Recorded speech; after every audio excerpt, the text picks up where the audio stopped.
نوتي حزب تግራይ ገጢሞ ዘሎ ማሕበራዊ ኢኮኖሚያዊ ፖለቲካዊ ጸገማቱ ትናይ ትማሊ ቃልሲ ብዛሕየለ ጽንዓትን ናይ ቃልሲ ስልትን ስለዚ ሓትት ናዝህሉ ኩነታት ምቕያር ግኖት 10 ኣብ ናይ ባዕልኻ ዓቕሚ ምንባር ንሕና ምባል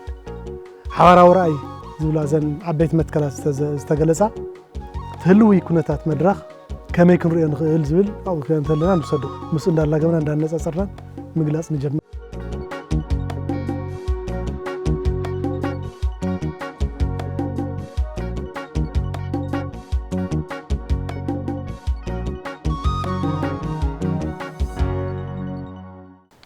مريض كا أي صراحن مريض كون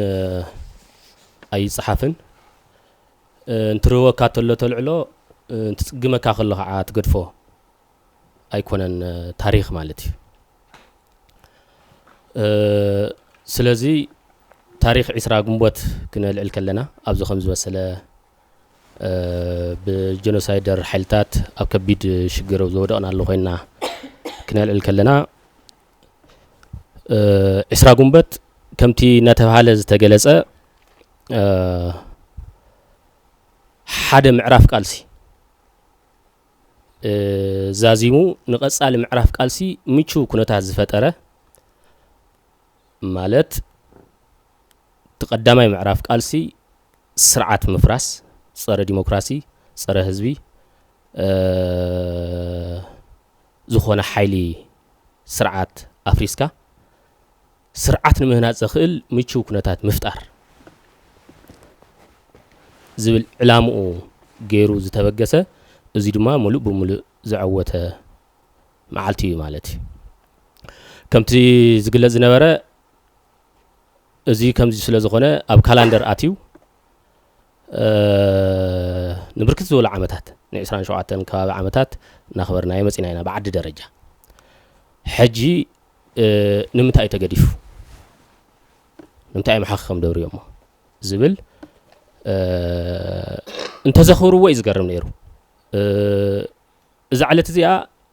فاشتاويان حيلتات زدمسست علتي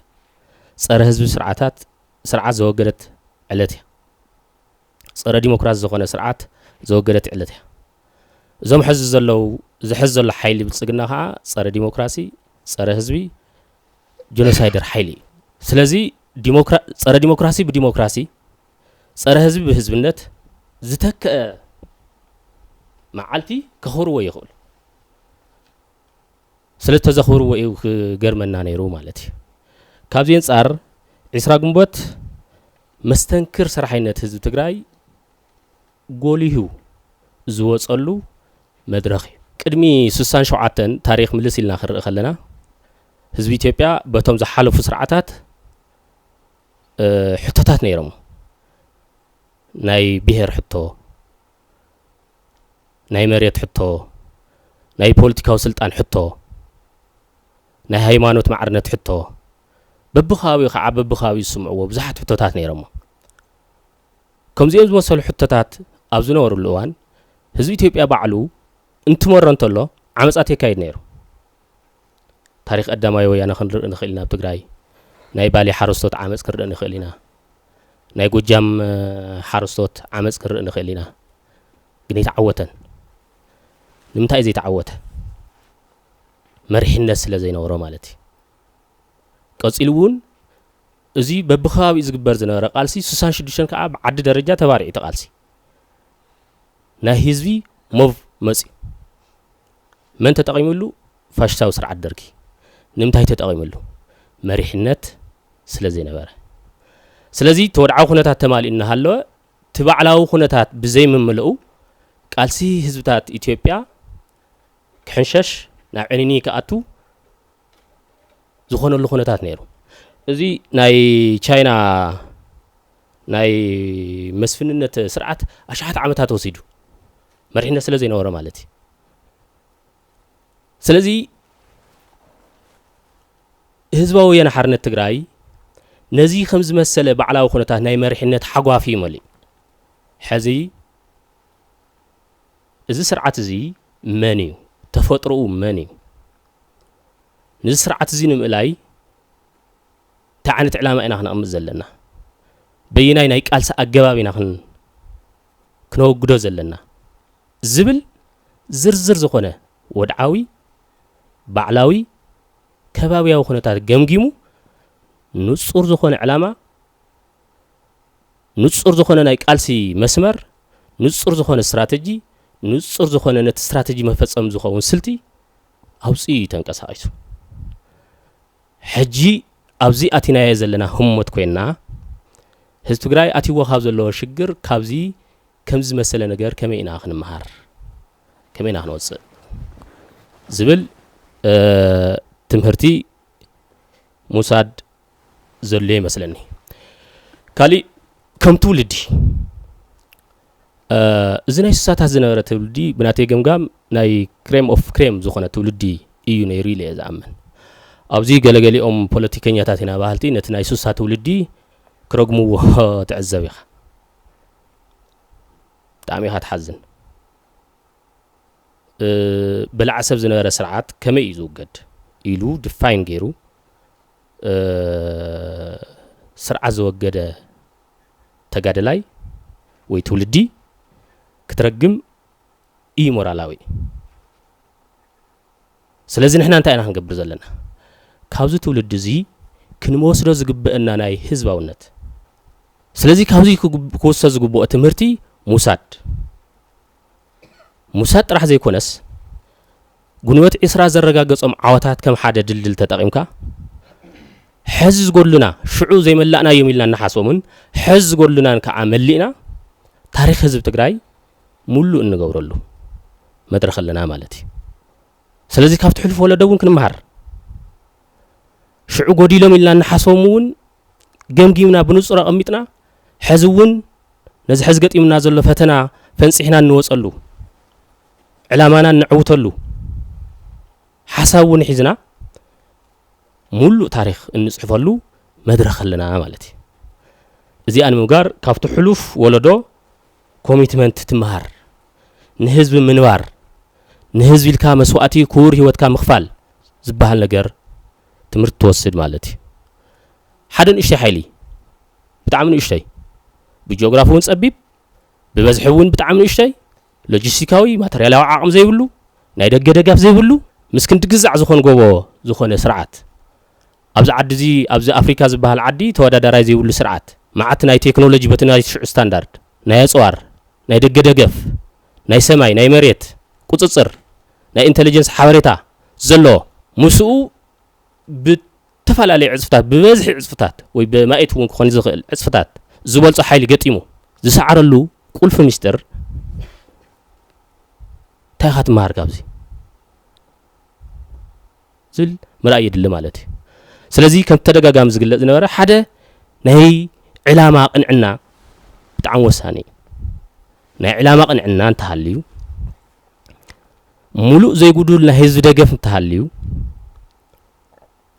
ሙሉእ ዘይጉዱል ናይ ሞራል ደገፍ እንድሕር ሃልዩ ክንድድላይ ይዕበ ክንድድላይ ይንኣስ ክመርር ይኽእል መስዋዕታ ክጋጥም ይኽእል ውፃ ውረድ ክህሉ ይኽእል ዓወት ግን ናይ ግድን ኢሉ ዝብል እምነት ከም ሓደ ተመክሮ ክንወስድ ኣለና ማለት እዩ ነዚ ሕዚ እኒአ መድረኽ ህዝቢ እዩ ወሳኒ ዝብል ሓደ ክሪኦ ዘለና ሲ ኣብቲ ስሳታትስ ብዙሓት ውድባት እየን ተፈጢረን ነይረን ካብ ዘንበብናዮ ንምንታይ እዩ ሕወሓት ስዒሩ ንምንታይ እዮም እቶም ካልኦት ሓይልታት ተሳዒሮም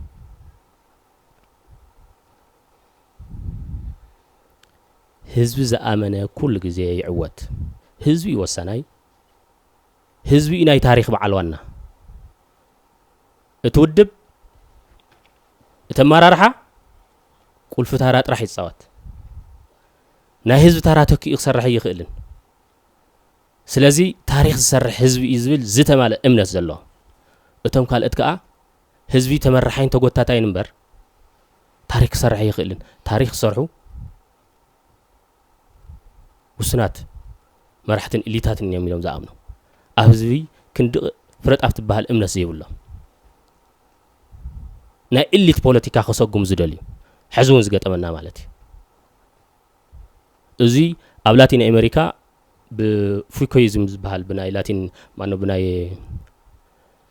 ስፔን ቋንቋ እዩ ፉኮይዝም ዝበሃል ስነ ሓሳብ ነይሩ ዝወደቀ ዝተሰዓረ ማለት እዩ ኣብቶም ውስናት ኢሊታት ተንጠልጢሉ ወያነ ምክያድ ይከኣል ኢሎም ኣሚኖም ግን ድማ ተሳዒሮም ዝኸዱ ካብ መድረክ ዝወፁ ነተለብ ኢትዮጵያ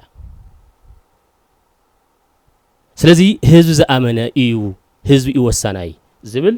ዝተማለ እምነት ዘሎ መሪሕነት ነይሩ ዝብል ምርኣይ የድሊ ማለት እዩ ካሊእ ተገሊጹ እዩ ኣርሒቅካ ምእማስ ዝበሃል ነገር ኩነታት ካብ ሰብ ተንብብ ካብ መጽሓፍ ተንብብ ካብ ከባቢ ካብ ዓለም እውን ተንብብ እዞም ዶትስ እዞም ትሬንድስ እዮም ናበኦም ክኸዱ ሓደ ዓብዪ ተሪኦ እዚ ክልዓል ዝግብኦ ኣብ 80ታት ንድሓር ዓለማዊ ኩነታት ይቕየር ነይሩ ኣብ መንጎ ክልተ ፖላር ዝበሃል ናይ ሩስያን ሶቪየት ሕብረት በቲ ናይ ሽዑዋን ናብ ኣሜሪካ ዝነበረ ውጥጥ ሽዑት ናይ ደስ ሃፂነት እናተባሃለ ብናይ ሽዑዋን ዝፍለጥ ዝነበረ ናፈረሰ ይኸድ ነይሩ ናተሰዓረ ይኸድ ነይሩ ናይ ኣሜሪካ ሓያልነት እናጎልሀ ዝመፀሉ መዋእል ነይሩ ስለዚ ዓለማዊ ኩነታት ይቕየር ነይሩ ዓለማዊ ኩነታት ክቕየር ከሎ ምስቲ ቁልጡፍ ምቅያር ከዓ ምስዳር ዝበሃል ናይ ትውድብ ቁልፊ ኣምር ነይሩ ማለት እዩ ዓለማዊ ኩነታት ይቕየር ስለ ዘሎ ናይ ኢትዮጵያ ኩነታት እውን በቲ ሕዝኒኦ ኩነታት ክቕፅለና ስለ ዘይኽእል ካሊእ ሓድሽ ኣማራፂ ምምፃእ የድልሉ ንባዕሉ ሪፎርም ዝገበረሉ ማለት እዩ ዝተሃደሰሉ ስለዚ ርሒቅካ ምጥማስ ዝበሃል ነገር እውን ከም ሓደ ዓብዪ ትምህርቲ ክንወስደሉ ዝግባእ እዩ ካሊእ ንፈተነታት ዘይምንብርካ ምድሪ ፀልምት ተዓቐቢ ይትረር ቁልቁለት ይብዛሕ ግን ወይ ከፈተኽ ኣብቲ ውሽጢ ፀልማት ኮይንካስ ደቃቅ ስፓርክ ኦፍ ላይት ዝበሃል ብጣዕሚ ደቃቅ ነገር ነታ ደቃቅ ነገር እናርአኻ የማነ ፀጋም እናስፋሕኻ ዓወትካ ሙሉእ ምግባር ዝበሃል ነገር ካብዚ ንምሃር ማለት እዩ ውሕሉል ኣመራርሓ ከዓ በዚ ደረጃ እዚ እናረጋገፀ ምኻድ ከም ሓደ ዓብዪ ተመክሮ ክንወስድ ንኽእል ኢና ማለት እዩ ካሊእ ዲሞክራሲያዊ ጥርናፈን ዲሲፕሊንን ሕጂ ኣብ ዲሞክራሲያዊ ጥርናፈ ገሊኦም እንትነቕፍዎ ትሰምዕ ኢኻ ዲሞክራሲያዊ ጥርናፈ ክልተ ነገር ዝሓዘ እዩ ሓደ ዲሞክራሲ ካልኣይ ጥርናፈ እታ ዲሞክራሲ ምልክኣ ትትርፍ ሰብ ድላይ ክዛረብ ዝመሰሎ ሓሳብ ከልዕል ዝረአዮ ክዛረብ እያ ትገብር ማለት እዩ ትካታዕ ኣብ ክሊ ሓደ ዕላማ ማለት እዩ ኣብ ክሊ ሓደ ዕላማ ማለት እዩ ስለዚ ድላይካ ትካታዕ እሞ ኣብቲ ውድብ ዝመሰለካ ሓሳብ ብፅሑፍ ማለት እዩ ኣነ ከም ኣጋጣሚ ናይ ትውድብ ፅሑፋት እውን ክርኢ ፈቲነ ነይረ ናይ ሕርሻ ዝምልከትስ ኣብቲ ውሽጢ ውድብ መራሕቲ ኮይኖምስ ናይ ሕርሻ ትግራይ ዝምልከት ዝካትዕሉ ብፅሑፍ ማለት እዩ ትግራይ ከምዚ ኣትከይድ ዘለዋ ብሕርሻ ኖ በዚ ኣትከይድ ዘለዋ ዝብል ማለት እዩ ድሕሪ እዚ ሙሉእ ክትዕ ምስ ገበርካ ከዓ ናይ ኣብዝሓ ውሳነ ዝበሃል ነገር ከዓ ትጥርነፍ ማለት እዩ ጥርናፈ ከዓ ንመን ተትርፍ ትንፋልሉነትን ማለት እዩ ስለዚ ዲሞክራሲያዊ ጥርናፈን ዲሲፕሊንን እውን ነዚ ሕዚ ዝኒኤ ወለዶ ሓደ ዓብዪ ትምህርቲ ጌርና ክንወስዶ ንኽእል ኢና እቲ ናይ ኣመራርሓ ጥበብን ሳይንስን ዝበሃል ኣመራርሓስ ሳይንስ እውን እዩ ጥበብን እውን እቲ ሳይንስ ከተተግብሮ ተኮይንካ ከዓ ብጥበብ ተተግብሮ ብምንታይ ኢኻ ተተግብሮ ኩሉ ግዜ ሓፋሽ ይወሰናይ ህዝቢ ይወሰናይ ስለዚ ኩሎም ስራሕቲ ከዓ ብናይ ህዝቢ ምንቅስቃስ ክፍፀም ኣለዎም ዝብል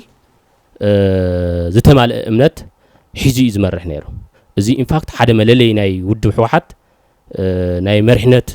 ጥበቡን ሳይንሱን እዩ ታሪክ ዝሰርሕ ህዝቢ እዩ ስለዚ እቲ ህዝቢ እዩ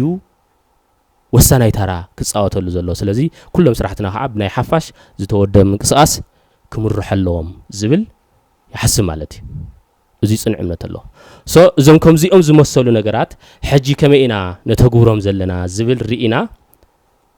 ናይ ትሕሉፍ ወለዶ ዝሰርሖ ስራሕ ዓቂምና نناي حزي زي نصف تمهرتي تطقيمنا ناي بعلنا ونوسيخنا افت حزني على ما خنات زما على خناتات ناي بعلنا خناتات ناي بعلنا ونوسيخنا مصاي تግራይ نرغاغصلو خناتات كنفطر علنا زول امنت لنا يانيل هذه كلتي እንዳላ ገብና ይንخيد ካብ ጉንበት እስራው ሲናሲ ትሉ خناتاتنا ከመይ እንዳነጻጽርና ይንخيد ጉንበት እስራ ያው ብርሃን ወጽዓት ህዝታት ያ ይለየል ገልጻ ማለት አፍት ሕልፍ ስርዓት ዝነበረ ፋሽታው ስርዓት ንምምሓው እቶም ተወጽዖም ዝነበሩ ህዝታት ተወዲዎም ነቲ ዝነበረ ናይ ፋሽስት ስርዓት ንምድምሳስ ዘካይድዎ ቃልሲ አፍቲ ልዕሊ ህዝቢ ፍላይ ህዝቢ ትግራይ ተዳዕኒኑ ዝነበረ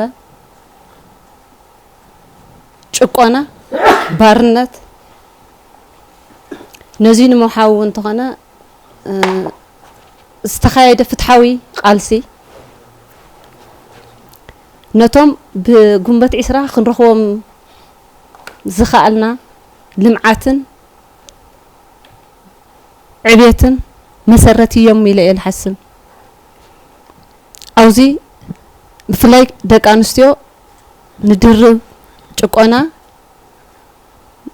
ድርብ ወጻኢለን ዘካየድኦ ቃልሲ ጓል ሕልፍ ስርዓት ጓል ኣንስተይቲ ከም ሰብ ዘይትረአየሉ ወሳኒት ዘይትኾነሉ ክትመሃር ዘይተፈቀደላ ሃፍቲ ክትውንን ዘይተፈቀደላ ክትማራመር ዘይተፈቀደላ ክትውስን ከተመሓድር ዘይተፈቀደላ ስርዓት እውን ስለልነበረ ደቂ ኣንስትዮ ትግራይ ምስ ውጽዓት ከም እንዘላ ደቂ ኣንስትዮ ምስ ብጾተን ኮይነን ዘካየድኦ ፍትሓዊ ዲሞክራሲያዊ ቃልሲ ነቲ ህዝቢ በጽሕናዮ ኒና ደረጃ ንክንበጽሕ ተፈጥራዊ ጾታዊ ጸገማት ዋላ ተተደራረበ ንህዝበን ኣነ መስዋዕት ከፊለ ብድሕረይ ዘላ ጓል ኣንስተይቲ ክትመሃር እያ ሃፍታ ክትውንን እያ ክትመራመር እያ ክትመርሕ እያ ኢለን ብዘካየድኦ ቃልሲ ብፍላይ ተጋዳላይ መለስ ነተን ደቂ ኣንስትዮ ኣፍቲ ዕጥቃዊ ቃልሲ እንተካይዳ እውን ተኾነ እቲ ማጀት ናይትክን እዩ እቲ ኣደባባይ እውን ናይትክን እዩ ኢሉ ዝተዛረቦ ደቂ ኣንስትዮ ምስ ደቂ ተባዕትዮ ልዕሊ 35% ብዘካየድኦ ዕጥቃዊ ቃልሲ ትሩፋት هذه بشحات نخمهارا بشحات هفتن كوننا زمثلا كوردا كشما كشيما أو زكايدو قالستات أو دجن كوينن أو جنبار كوينن قبوان كفتسما دكان حادث يكونس كلتا يكونس سلستا نتي بود حوحات زتخايده فتحو قالسي نصر علامة تግራይ ካፍት ዝነበረቶ መግዛእቲ ጽባህ ክትለምዕያ ክትዕምብብያ ብዝብል ሓደት ይኾነ ክልተ ይኾነ ሰለስተ ተን ምሩጻት ደቀን ብምሃብ ንሰኑውን ኣብ ጎኒ ደቀን ኮይነን ደጀን ኮይነን ነቲ ቃልሲ ብስርዒት ብሽግወየንቲ ወየንቲ ኣብ ግንባር እውን ተኾነ ምስ ብጾተን ኮይነን ተቃሊሰን ነቲ ዝነበረ ፋሻው ስርዓት ክድምሰስ ናይ ባዕለን ድሙቕ ታሪኽ ሰሪሐን ሓሊፈን ስለዚ ጉንቦት 20 እንትነኽብር ከም ትግራይ اتزكاينا يفتحاوي قالسي زرخونا يوم عواتات عقيبنا أو كلنا مداي أو بوليتيكاوي محوراوي إيكونومياوي معبالتات تقراي كاف حانتي يونيفرسيتي ناب كندي كاف حانت بيت مرتي ناب كندي أدو أبتعنا طبيعة خيدا ختولد دقا ختمهر زقبرتون سلالخانا كافتي ناي حلوف نبرا قالسي كابياتاتنا تاينا خنورس لقبئنا أي جزائي بهالاينات صنعات نعلامة منبار سلازي عفتو زتخايدة قالسو وانتخانا كم من عسي فلاي مستخزل اللخونة تاتو وانتخانا ناي علامات صنعات ناي تحلوف تجبرق قالسي الناس تواسكا هزين قدميت اتزنبرة استخايدة قالسي عقيبكا نقص على ولدو كم حلالف كمياتاتنا تاريخ كنسرح كمياتاتنا ناي علامات صنعات جقننت هزباونت وريسنا نتي هزلولو كنتات كنحالفو إنا لبل ريوتين يني مالتي ازي كبهال كلو بعال عسرا قنبت كنذكر كلنا بتلي تحدش تولدي أفتا معلت زي أزخونة تأمر سلل تسرح يكون بعال عسرا قنبت كنا خبر كلنا قدميو زتمزقو قزفت عواتات اللو عسرت شوعته عامت برتاو قال سك كايد كلو كم مجمريا جميرو اسكاب قنبت عسرا أب حد معرفات زتمزقو قزفت عواتات اللو بعال عسرا قنبت كنا خبر كلنا بعلاون نايتعلت أكاليا كاو بزحلف دما أب حد معرفات ناي زتمزقو قزفت عواتات ما خنبتيت بعلون سلازخونت يا زبل بدنب مسار كدليناي سلازي بعل عسرا قنبت دمق تعلتيا كنبل كلنا دمق عاوز مزقبنا له علتي كنبل كلنا نايتهم حلفات زنورو دمقتي قزفت عواتات ما خنبتيت علتيا الكاموسار بتاع ما قداسي زخون بعينو ذكر اخلو بناتي امنت عسرا قنبت يكونان عاوت مزقبنا زبل كوسر سلال دلخوي عسرت تشعت ساشوعتي عم تمرت استود برتاو قالسي كل عخلو اذا قالسي ذيك نجمر كلنا زوننا يسنو البونا تعاوت كاو يجمر قالسنا نوحن مريرنيو عاوتنا ناي قدنيو إلنا مجمر يكن يجرح خلنا تعاوت كاو يجمر اقدم ناس قالسنا نوح مخان نفلط نيرنا اقدم ناس قالسنا بتاع مرير مخان نفلط نيرنا بتاع نوح كم تزقلص زنبره بتاع مرير ግን ድማ ክንዕወቲና ኢልና ክንጭርሕ خلنا عاوت حدا يلو تجمرو مزي تتحيزو سنقي كاف حزبنا عدقي كاب صلاتنا إلنا كنبقس كلنا تنعاوت منفس الشيء يجمر إلى أزوسد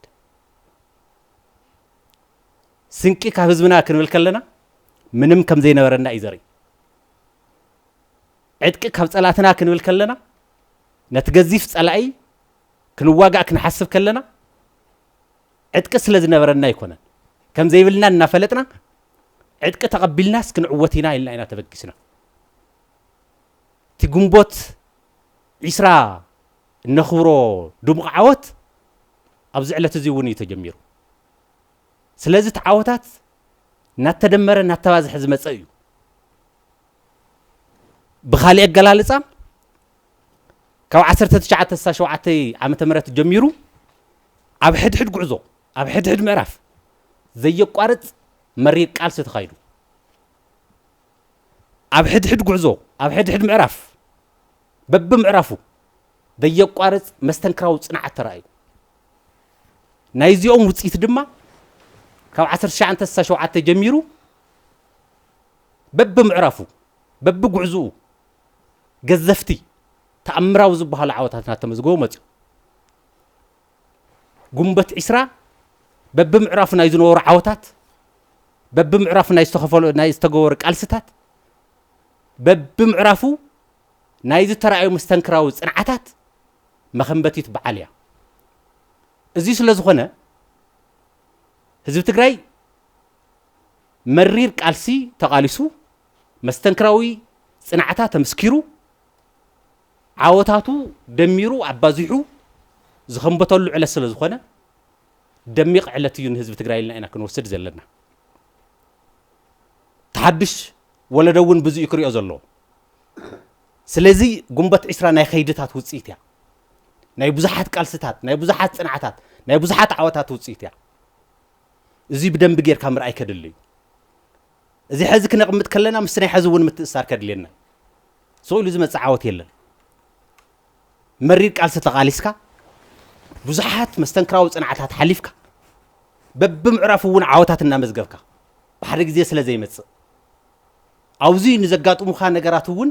ኣሜን ኢልካ ተቐቢልካ ግን ድማ ክዕወት የልካ እዚ ተሓድሽ ሕዚ ዘሎ ወለዶ እውን ክመሃሮ ዘለዎ ዝመስልኒ ማለት እዩ ኣብዚ እቲ ነዊሕን መሪርን ቃልሲ ንምንታይ እዩ ተዓዊቱ ነዊሕ እውን እናበልና መሪር እውን ኢልና ተበጊስና ዕጥቂ እውን ካብ ጸላእትና እናበልና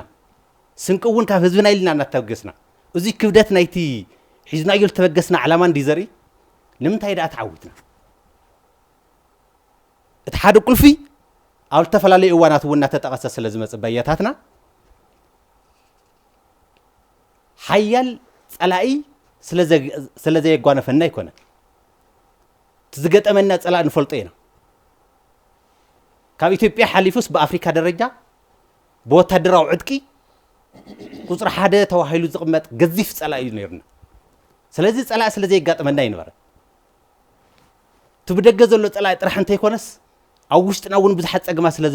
ስለ ዘይነበርና ፈተናታት ስለ ዘየጋጥሙና ዓቐብ ቁልቁል ስለ ዘየጋጥመና ይነበረ እዚኦም ብሙሉኦም ኣብቲ ሕሉፍ 17 ብረታዊ ቃልሲ ናጋጠሙና መጽኦም እዮም ህዝቢ ትግራይ እውን ነዚኦም ብደንብ ገይሩ ይፈልጥ ነይሩ ቶም ጸገማት ቶም ዘጋጠሙና ብጣዕሚ ገዚፍ ዝኾነ ጸላኢ ምናልባች እውን ሽዑ ኮይንካ ክትሓስብ ከለኻ ኣነ እውን ከም ሓደ ትግራዋይ ሕዚ ኮይነ ክሓስብ ከለኹ ከመይ ገይሮም እዮም ነዚ ክሓስቡ ኢሎም ሽዑ ዝነበሩ ሰባት እየ ዝብል ብጣዕሚ እውን ዝገርመኒ እቲ ናይ ሕዚ ትውልዲ እውን እዚ ምሕሳብ ክኽእል እዩ ዘለዎ ባይዘው ከመይ ገይሮም እዮም ሓሲቦም በአፍሪካ ደረጃ ገዚፍ ዝበሃል ወታደራዊ ሓይሊ እሞ ድማ በኢትዮጵያ ደረጃ ወታደራዊ ሓይሊ ኮይኑ ዝመርሕ ዝነበረ ስርዓት ወኒኑ ዝነበረ ምስ ዓለም እውን ብዲፕሎማሲ ብኻሊ መንገዲ እውን ክራኸብ ዝኽእል ሓለፋ ዝነበሮ ምስ ኩሉ ዓይነት ዕጥቅጣቱ ክነሽንድፍ ኢና ኢልካ ክትብገስ ከለኻ እቲ ናይ ትግራዋይ ስነ ልቦናስ እንታይ ስለ ዝነበረ ኢልካ ክትሓትት ይደፋፍአካ ማለት እዩ ስለዚ ሓያል ጸላእ ቦትኡ ነይሩ በብምዕራፍ ዘጋጥሙና ዝነበሩ ጸገማት ኣብ ቦትኦም ነይሮም ነዚኦም ግን ዕዊትናዮም ንምንታይ ኢና ዕዊትናዮም ዝብል ሓደ ዓወትና ኢልና ክነቕምጦ ዝግበአና ከይድና እውን ኣብ 20 ጉንበት ዓወታት ክነምዝግብ ክነኽብር ዝገበሩና ምኽንያታት ብልተፈላለዩ መልክዕ ይመፁ ነይሮም እዮም ብልተፈላለዩ ኣገላልጻታት ክነሕልፎም ስለ ዝግበአና ሓደ ካብ ህዝባዊ ረብሓ ዝብገስ ጽሩይ ወያናዊ መስመር ስለ ዝነበረ እዩ እዚ በብእዋኑ ልቢ እንተይልናዮ ዓበይቲ መራሕትና እውን እናጠቐስዎ ዝነበሩ እናምህሩና ዝመፁ ማለት እዩ ዝኾነ ኣካል መስመር ስለ ዘለዎ ይስዕር እዩ ማለት ኣይኮነ እቲ ዝሓዞ መስመር ጽኑዕ ጽሩይ ወያናይ ተዘይኮይኑ ኣፍቱ እዋን ንሱ ክዕወት ከም ዘይኽእል መስመር ኣለና ዝብሉ ብዙሓት መንገዲ ተንጠውጢኦም ዝተረፉ ኣወዳድባታት እኮ ነይሮም እኮ እዮም ስለዚ ጽሩይ ወያናይ መስመር ሓደ ቁልፊ ናይ ዓወትና እዩ ተኻሊ ቁልፊ ናይ ዓወት ንጹር ህዝባዊ ዕላማ እዩ ዕላማ ስለ ዝሓስካ ኣይትዕወትን ዕላማኻ ንጹር ግልጺ ካብኡ ሓሊፉ ድማ ህዝባዊ ተዘይኮይኑ ከም ዘይዕወት ብተግባር ኣብቲ ናይ 17 ዓመት ናይ ቃልሲ ከይዲ ተፈቲኑ እዩ እዚ ድማ ህዝባዊ ዕላማ ኢልና ስለ ዝተበገስና ገና ሃይልና ክንጅምር ከለና ኣብ መወዳእታ ዓወት ክነምዝግብ ከም ሓደ ሚስጥር ዓወት ተገይሩ ዝውሰድ እቲ ህዝባዊ ዕላማ እዩ ንጹር እውን ስለ ዝነበረ ህዝባዊ እውን ስለ ዝነበረ ብኩሉም ዕቀነታት ህዝቢ ዝዓስለሉ እውን ስለ ዝነበረ እዚ እውን ሓደ ከም ሚስጥር ዓወት ጌርካ ዝውሰድ ዘሎ እዩ ዝመስለኒ እቲ ካሊእ መስመር ሒዝካ ዕላማ ሒዝካ ቦይኑ ዝኸውን ነገር የለን ነቲ መስመር ተቐቢሉ ነቲ ዕላማ ተቐቢሉ ካብ ጫፍ ጫፍ ዓሲሉ ዝቃለስ ጅግና ህዝቢ ድማ ነይሩ ምናልባት ህዝቢ እዚ ዝምራሕ ህዝቢ ጥራሕ እንተይኮነስ ኣድላይ ክኸውን ከሎ ባዕሉ ዝመርሕ ህዝቢ እውን ንህዝቢ ትግራይ ሓደ ግዜ ክገልጾ ከለኹ መሪሕ ህዝቢ እውን እዩ ይመርሕ ይምራሕ በዚ ብርክዚ ጅግና ዘይሕለል ህዝቢ እውን ኣብቲ ወያናይ መስመርን ኣብቲ ህዝባዊ ዕላማን ክዓስል ዝተገበረሉ ኩነታት ስለ ዝነበረ እዚ እውን ሓደ ከም ሚስጥር ዓወት ተገይሩ ዝውሰድ ናብቲ ሕዚ ዘሎ ምዕራፍ እውን ክንወስዶ ዝግበአና ንሱ እዩ ዝመስለኒ ግን ድማ መስመር ሒዝካ ዕላማ ሒዝካ ህዝቢ ሒዝካ ሕዚ እውን እዚኦም ጥራሕ ሒዝካ ዝዕወት ነገር የለን ነዞም ዓቕምታት እዚኦም ነዞም መበገስታት እዚኣቶም በወዳድባ ኢኻ መልክዕ ትሕዞ ተወዳድባ ንጹር ነይሩ ተወዳድባ ግልጽ ነይሩ ካብ ገጠር ናብ ከተማ ናይ ማሕበረሰብ ክፋል እውን ዘይፈሊ ንኹሉ ዝዕስል ኩሉ በበወዳድብኡ ፈታሕ እንተይበለክ ቃልስ ዝገብር ግልጽ ዝኾነ ወዳድባ እውን ነይሩ ተወዳድባ ንኹሉ ዝጠምረ ወዳድባ ማለት እዩ ስለዚ ትዝነበረና ብጣዕሚ ጠንካራ ሕዚ ኮይንካ ተሓስቦ ተለኻ እውን ንምእማኑ ዘጽግም ኣወዳድባ ከም ሓደ ሚስጥር ናይ ዓወትና እዩ ዝውሰድ ኣብ መወዳእታ ነዚኦም ኩሎም ወኒንካዮም መልክዕ ክተትሕዞም ግድን እዩ እዚኦም ሃልዮም ካብ መልክዕ ተዘይትሒዝካዮ ኣብ መገዲ ክፈርሰካ እዩ ነዚኦም ጠሚሩ ዝቃኒ ኣንፈት ዘትሕዝ መሪሕነት ነይሩ ሽዑ ዝነበረ መሪሕነት ክፍተት ኣይነበሮን ማለት ኣይኮነን ትሽዑ ዝነበረ መሪሕነት ከም ሓደ ሚስጥር ዓወት ጌርካ ዝውሰድ በብእዋኑ እናተምሃረ በብእዋኑ እናተሃነፀ ኣብ ሕድሕድ ምዕራፍ ይፍተን ይሰግር ኣብ ቀጻሊ ምዕራፍ ይፍተን ይሰግር ንዋዕሉ ናብ ውሽጢ ዝርኢ ብጣዕሚ ህዝባዊ ዝኾነ መሪሕነት እውን ስለ ዝነበረ መሪሕነት እዚ ሃሊካ እውን ተዕውተ ቃልሲ ስለ ዘየለ ብዘይ መሪሕነት ዝዕወት ቃልሲ እውን ስለ ዘየለ ስለዚ እዚ እውን መሪሕነት ብሉፅ መሪሕነት ሽዑ ዝነበረ መሪሕነት ንዋዕሉ ተወፊዩ ነቲ ዝተቐመጠ መስመር ነቶም ዕላማታት ነቶም ናይ ህዝቢ ድሌታት ንዋዕሉ መስዋዕት ገይሩ ከፍጽም ክመርሕ ጥራሕ እንተይኮነስ ኣብ ቅድሚት ኮይኑ እውን ንዋዕሉ ዝስዋዕ ድልው ዝኾነ ብጣዕሚ ጠንካራ ተዓጻጻፋይ ተለዋዋጣይ መሪሕነት እውን ስለ ዝነበረ እዚኣቶም ሚስጥር ዓወታት 20 ጉንቦት እዮም ኢልካ ምውሳድ ናብቲ ሕዚ ዘሎ ትውልዲ እውን ብኡ መልክዕ ምሕላፍ ብጣዕሚ ኣገዳሲ ክኸውን እዩ ኢለ ዝወስድ ተኻሊ ብጣዕሚ ፍሉይ ዝገብሮ ተኻሊ ተምስተወ ዝገቡ ዓወታት እዮም ብናተይ ርድኢት እሽዑ ዝተመዝገቡ ዓወታት ተቆንፂሉ እውን ክውሰድ ስለ ዘይግባእ ሓደ ግዜ ወታደራዊ ጥራሕ እዩ ዝመስለና ኩለ መዳይ ዓወታት እዮም ተመዝገቡ ወታደራዊ ዓወታት ኣብ ሕድሕድ ምዕራፍ እናተመዝገበ መፅኡ ንምእማኑ እውን ዘጽግም ተኣምራዊ ዝኾነ ወታደራዊ ዓወታት እናተመዝገቡ መፅኦም ተኻሊ ገዚፍ ፖለቲካዊ ዓወታት እውን እናተመዝገቡ መፅኦም 1967 ዝነበሩ ናይ ሕንፍሽፍሽ ምዕራፋት ብናይ ፖለቲካዊ ጥበብ እዮም ተፈቲሖም እሹ ኣብኡ እኮ ኢድና ንህበሉ ኩነታት ክፍጠር ነይሩ ኮይኑ ስለዚ ኣብኡ ዝተመዝገበ ፖለቲካዊ ብቕዓት ብጣዕሚ ገዚፍ እዩ ነይሩ ማለት እዩ ድሕሪ 1983 ዝነበረ ናይ ሰላም ዲሞክራሲን ልምዓትን ጉዕዞ እውን ብጣዕሚ ወሳኒ ዝነበረሉ ስለ ዝኾነ እቶም ዓወታት ትሕዚ ዘሎ ትውልዲ እውን ብጣዕሚ ኩለ መዳይ ዓወታት ከም ዝነበሩ ድሓር ከይዱ ግን ሕዚ እንታይ እዩ ገጢሙና ዝብል ድሙቕ ዓወት እናሃለየ ህዝቢ ትግራይን መሪሕ ውድብን በተለይ በሃገር ብርኪ ዓበይቲ ደመቕቲ ዓወታት ዘመዝገበሉ ብዙሓት ኩለ መዳይ ዝበሃሉ ለውጥታት እውን ዘመዝገበሉ ኩነታት እናሃለየ እንታይ እዩ ገጢሙና ዝብል ግን እዚ እዩ ክሕደት ኣጋጢምዎ ዝብል እምነት እዩ ዘለን تخايدو تزغورنا كله تخايدو مخاد طرح انت يكونس خيدناكم إنا طرح انت يكونس مخاد طرح خيدناكم إنا مبال طرح أخول لا يكون النعخاتهم كنشوفكم إنا كنتنتكم إنا توهيلو ملكو غيروا ونز متقلو خنتات زينا عيدنا ونز رخونا له خنتات ناتفتره زخدوا له خنتات يزولو سو مستني حزي اتحيزنا كنري خلنا تحدش ولا دون نتحزلو ناي قالسي معراف ونينو ناتيلو كافتم حلفات تمكرتاتو ونت ماهيرو مساياتاتو ونت اساسيرو حدش تاريخ كنا مزغب كم نخيل اب قمتاتينا نحدش تاريخنا كندال زلنا زبل امنتي زلني لاي ግንቦት 20 هنلعل ግን ታአያ ትርጉማ ዓርሱ ዝኸአለ ትርጉም ስለዝትህብ እቲ ኢትዮጵያ ተሂሉ ዘሎ ስርዓት ግንቦት 20 ክፍሑኣ ካብ ክብርቲ በዓልነት ከውፅኣ ካብ ታሪክ ከገለላ ዝኸዶ ርሕቀት ዝበለፀ ትርጉማ ዝገልጸሉ ናይ ባዕላ አንድምታ ዘለዎ ነገር እዩ ዝኽንብል ከለና ታዩ በግንቦት 20 ተረኸበ ዓወት ሓደ ትርጉሙ ቲካብ የካቲት 1967 ዝተጀመረ ተወደበ ብረታው ቃልሲ ብዝተፈላለዩ ምዕራፋት ሓሊፉ ተዛዘመሉ መዓልቲ ምዃኑ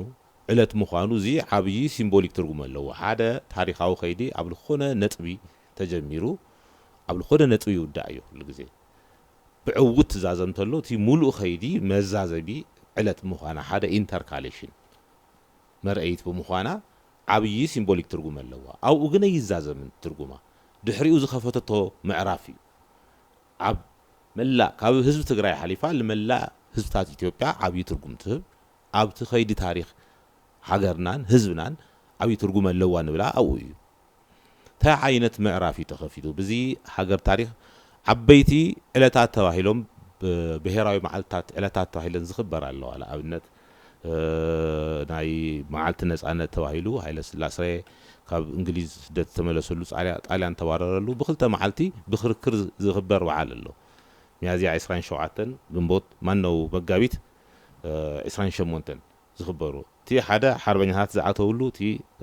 نجوز زعتولو تواهيلو مالك كل تي أكره خارج جوروه وتترجم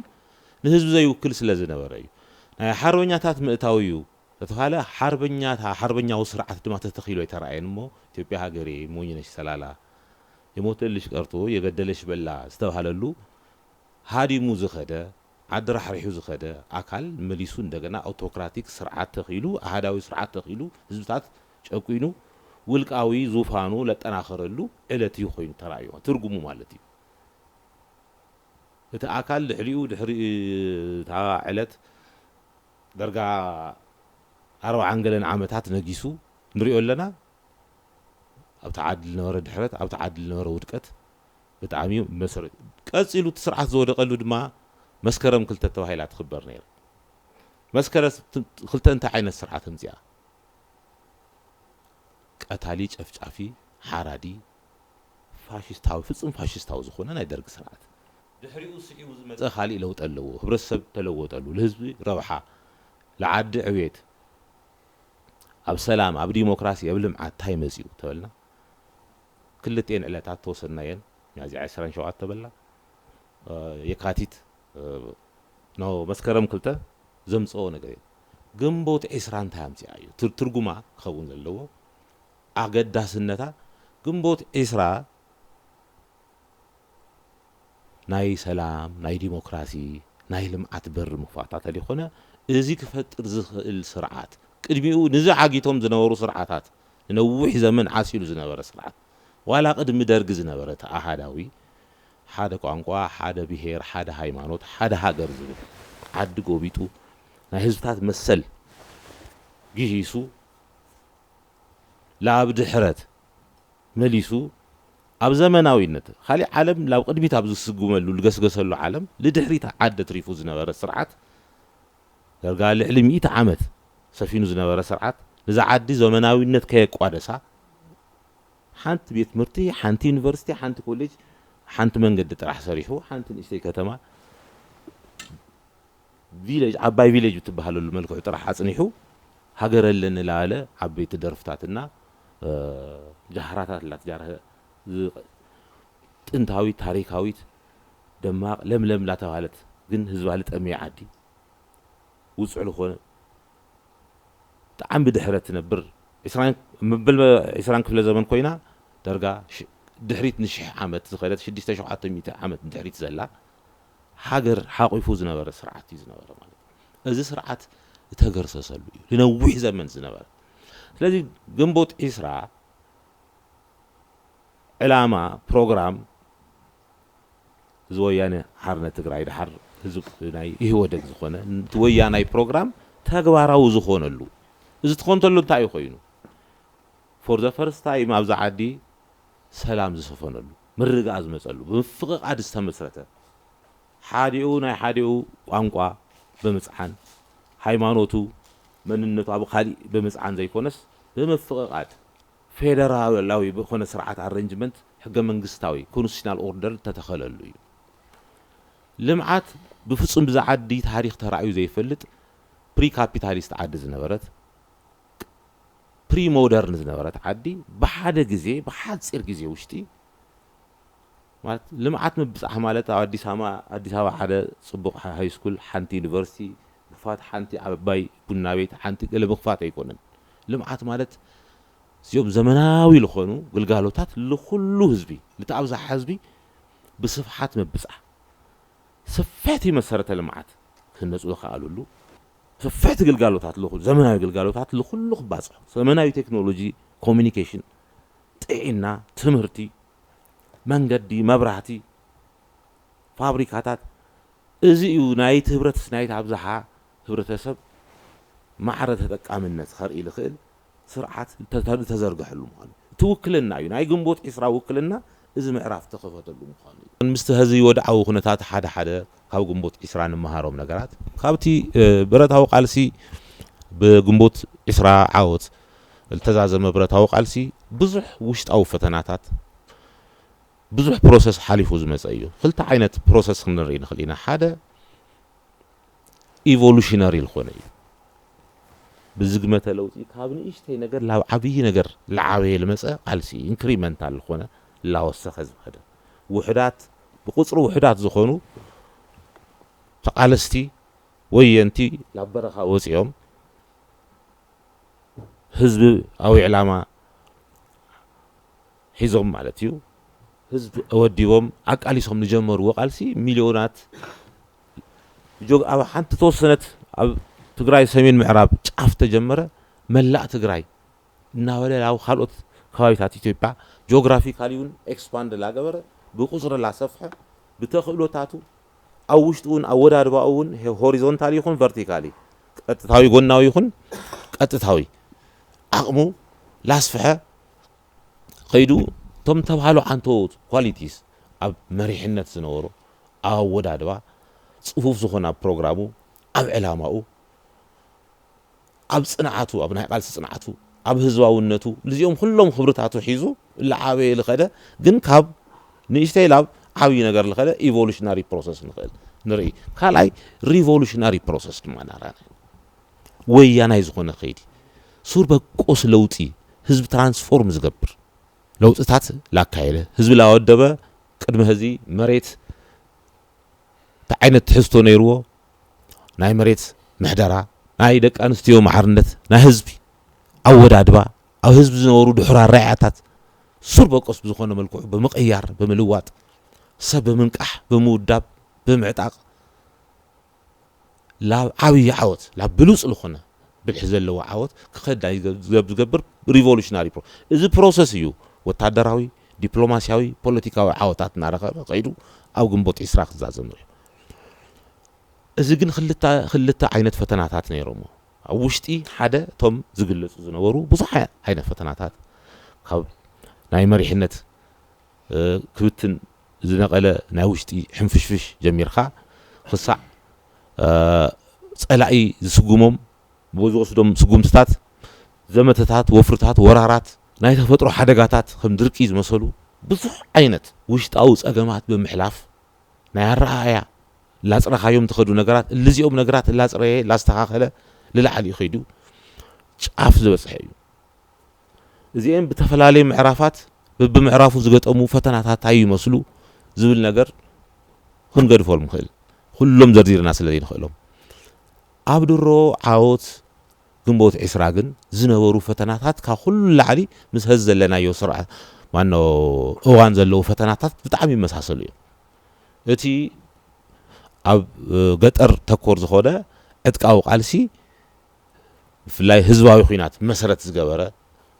ቃልሲ ዝኸደሎም 3-4 ምዕራፋት ሓልዩ ሳይንቲፊካሊ ፕሮሰስ ሓልዩ ነዊሕን መሪርን ቃልሲ ኮይኑ ካብ ንእሽተይ ላብ ዓብዪ ነገር ከይዱ ላብ ዓወት ተዛዘመ ብዙሕ ምዕራፋት ክሓልፎም ዝግባእ የግድን ምዕራፋት ሓሊፉ ዝሓል ዝኽእል እዚ ካሊእ እዩ ኣብ ውሽጢ ስርዓታዊ ዕብለላ ውሽጣዊ ዕብለላ ገጢምካ ቀጥታ ኢሚዲየትሊ ብተፈላለዩ ሓይልታት ተላፊኖም ዝፈጠርዎ ጀኖሳይዳ ኩናት ፅንተት ኣብ ህዝብኻን ኣብ ውዳበኻን ኣብ ማሕበርካ ትካላትካ ኣብ ሃገርካ ብሓደ ግዜ ከም መዓት ዝወረደሉ ኩነታት ኢና ንርኢ ማለት እዩ እዚ ንምምካት ዝግበርሎ ቃልስና እቲ ቅድሚ ህዝቢ ዝተገበረ ቃልሲ ብዙሕ ኣፈላላይ እንኳ ተነበሮም ህዚ ንገብሮ ለና ቃልሲ ልክዕ ናቲ ብረታዊ ቃልሲ ዝመስል ዓይነት ምዕራፋት ሓሊፉ እዩ ካብቲ መንግስትነት ተገሊልካ እንደገና ከም ህዝቢ ልምፅናት ዝግበር ዝነበረ ናይ ኩናት ከይዱ መጨረሻ ናብ ህዝባዊ ኩናት እዩ ከምቲ ናይ ብረታዊ ቃልሲ ዓይነት መልክዕ ሒዙ ካብ በረኻ ካብ ቆላ ተንቤን ክሳዕ መቐለ ምትሓዝ ካብ መቐለ እስካዕ ላብ ዓብዪ በሪኽ ዝኾነ ካብ ደብረ ብርሃን ካልእ ይኸደሉና ህዚ ኣብ ፕሪቶርያ ምፍራም በፂሑ ላብ ዓብዪ በሪኽ ቦታ ከይዱ ጠጠው ዝበለሉ ስቴልሜትድ ዝኾነሉ ኩነታት ንርኢ ኣለና ኣብዚ ኩነታት ልገጠሙና ፈተናታት ደርጋ እቲ ናይ 17 ዓመት ቃልሲ ክዛዘም ክብል ዝነበረ ኩነታት ምስተ ህዝቢ ንሪኦ ኣለና ፅልምትምት ዝበለ ኩሎም ዓይነት ሓይልታት ተዋዲዶም ስነልቦና ህዝቢ ትግራይ ንምስባር ተሳዒርካ ኢኻ ክትስዕረይ ትኽእልን በቃ ኣኺልካ እዩ ሰጥረት ኢልካ ተገዛእ ተሓቶ ሕቶ ኩሉ ኩናት ደላይነትካ እዩ ኩናት ዕድመ ልክዕካ ብኩናትካ ነርካ ኩናት የጥፍአካ ኣሎ ዶ ምንም ይገብረልካን እቲ ናይ ኩናት መንቀል ዝኾነ ስርዓት ኮፍ ኢሉ እቲ ኩናት ዋና መከፋፈሊ ዋና ወላሒ ዋና ህዝቡን ብኩናት ከሳቢ ከስቢ ረኺቡ ኣብ ስርዓት ኣብ ዙፋን ክነብር ዝደሊ ሓይሊ ኮፍ ኢሉ እናሃለወ እቲ ቪክቲም ዝኾነ ህዝቢ እስኻ ኢኻ ትደሊና ተባሃለ ኣብ ውሽጡ ክከፋፈል ብኸባቢያዊነት ብተፈላለየ ውልቃዊ ድሌት ብኩሉ መልክዑ እቲ ቃልሲ ንምኹላፍ ዝግበር ዘሎ ፃዕሪ ልክዕ ኣብቲ ድሮ ግንቦት 20 ዝነበረ ኩነታት ይመሳሰል ግንቦት 20 ለህዝ ዘለናዮ ሕዋት እዋን እውን ትህበና ብዙሕ ነገር ኣሎ ክወግሕ ኣካባቢ በፍጹም ኣይወግሕን ምጸልመተ ከተርፍ እዩ ዝብል ዓይነት ስነ ልቦና ውሽጢ ከኣቱ ህዝብና ተገበረ ሰራዊትና ኣጠቃላይ ትካላትና ኩሎም ዓቕምታትና ኣብ ትግራይ ውሽጢ ዘለዉ ዓቕምታትና ክፈርሱ ክበርሱ ብዙሕ ርብርብ ኣብ ዝግበረሉ ሰዓት እቲ ናይ ኣብ ድሮ ግንቦት 20 ዝነበረ ሞርኦርለስ ሙሉእ እኳ ተመሳሳሊ እኳ ተዘይኮይነ ግን ብዙሕ ምምስሳል ምቅርራብ ዘለዎ ለሰን ብዙሕ ነገር ተማሂርናሉ ብሓፂር ግዜ ከመዋፅኦ ክኾነና ታይና ክንገብር ዝግበአና ኣብቲ ዓለም ለኻዊ ኩነታት ከመይና ተዓፃፂፍና ግልጽ ብዝኾነ መልክዑ ክንርበሐሉ ክንጥቀመሉ ክንብለፀሉ ብጣዕሚ ጠንኪርና ክንሰርሕ ዘለና ዝብል ነገር ሓደ ለሰን ክንወስደሉ ኣለና እቲ ሃገራዊ ኩነታት ከመይና ክንወስዱ እቶም ሃገራዊ ፖለቲካዊ ሓይልታት ተፈላለዩ ህዝብታት ከባቢና ዘለዉ እና ኩሎም ህዝብታት ኢትዮጵያ ናይ ከባቢ ሃገራት ጎራብቲ ህዝብታት ውሽጢ ዘለዉ ፖለቲካዊ ሓይልታት ምዚኦም ክህልወና ዝግባእ ርክብ ከመይ እዩ እዚ ከመይ ተጠቂምና ተበሊፅና ህዚ ገጢምና ዘሎ ቻሌንጅ ከመይ ንዋፅእ ልብል ክንሪአሉ ኣብ ውሽጥና ዘለውን ፀገም ከመይ ንፍታሕ እዩ መሪሕነትና ቅድሚ እዚ ብዙሕ ፀገማት እቶም ቻሌንጅስ ከመይ ኢሉ ሓሊፍዎም ኣብ ሰራዊት ውሽጢ ይገጥሙ ዝነበሩ ኣብ ውድብ ይገጥሙ ዝነበሩ ኣብ ህዝብና ዝፍጠሩ ዝነበሩ ሕንፍሽፍሻት ተስፋ ምቁራፃት ወይ ተስፋ ክቆርፅ ዝግበሩ ሓያሎ ፃዕርታት ከመይ ኢልና ጠጠው ኣቢልናዮም ኩሉ ዓቕምና ኩሉ ህዝብና ንፁር ዝኾነ ነገር ሒዙ ካሊእ ግንቦት 20 ናይ ግንቦት 20 መንፈስን ታሪኽን ብምድጋም ፀገምና ወይም ህዝብ ገጢምና ዘሎ ፈተና መልኢና ቀንጢጥና እንደገና ላብ እቲ ናይ ግንቦት 20 ህዝብና መሰል ዓርሰ ውሳኔው አረጋጊጹ ሰላሙ ልማዓቱ ዲሞክራሲው እንደገና ከቀጽል ዝገብሮ ስርዓቱ ውሽጥ ክንአቱ ዝገብረና ክንአቱ ዝሌሰን ክንወስደለና ዝብል ሐሳብ ንምግላጽ እዩ ኣነ ትካላትና መሪሕነትና ህዝቢ ኣወጻ ዘለውን ኣወጻ ውሽጥ ዓድን ዘሎ እቲ ዓይነት ቅኒቲ ክኽተል ዝግብኦ ካብዚ እቲ ዓይነት ስጉምቲ ክወስድ ዝግብኦውን እንዳለክምና እንዳወዳእና ንኸይድ ኣብ መወዳእታ እዚ ሓሳብ እዚኣ ኣብ መወዳእታ ዝተወሰነ ርእቶ ክቤ እቲ መሪሕነት እቲ ህዝቢ ኣብ ውሽጢ ይኹን ኣብ ወጻኢ ዘሎ እቲ ጽኑዕን ተዓዋታይነትን መንፈስ ናብ ዝለዓለ ብራኸ ንምውሳድ ህፁፅ ዝኾነ ጉዳያት እንታይ ኢና ክንገብር ዝግበአና ግንቦት 20 ንህዝቢ ትግራይ ከም ህዝቢ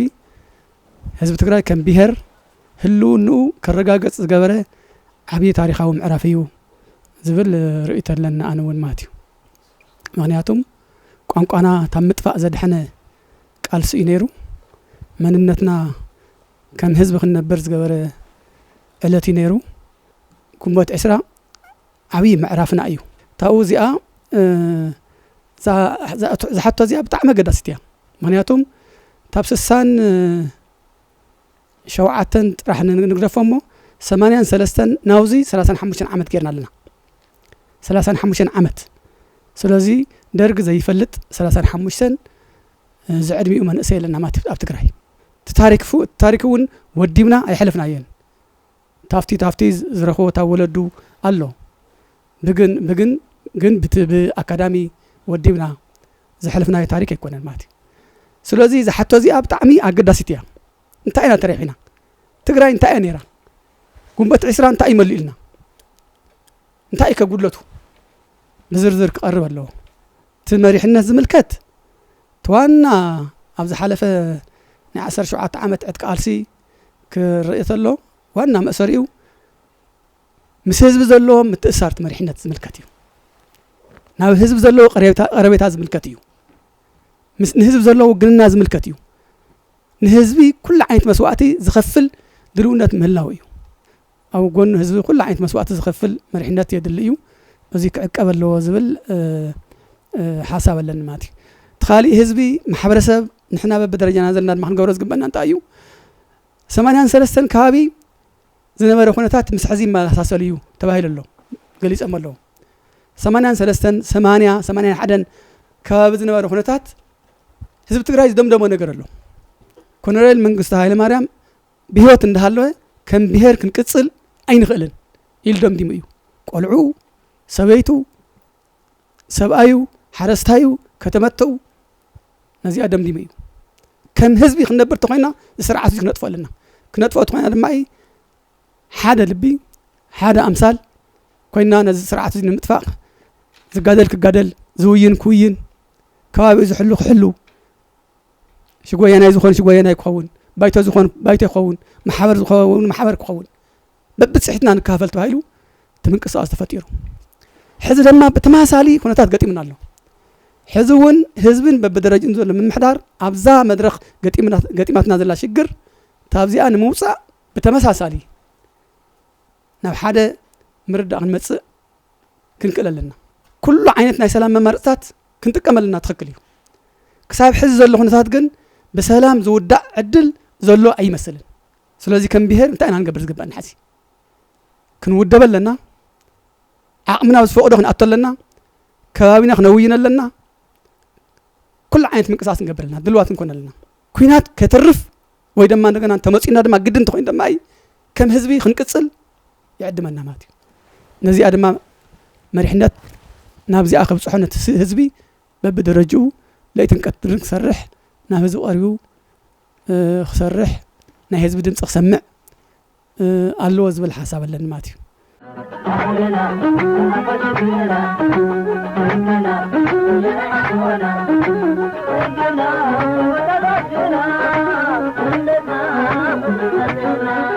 ዓወታት 20 ጉንበት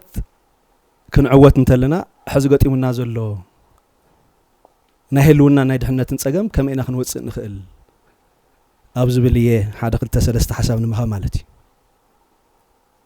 እሞ ሕዚ ሓደ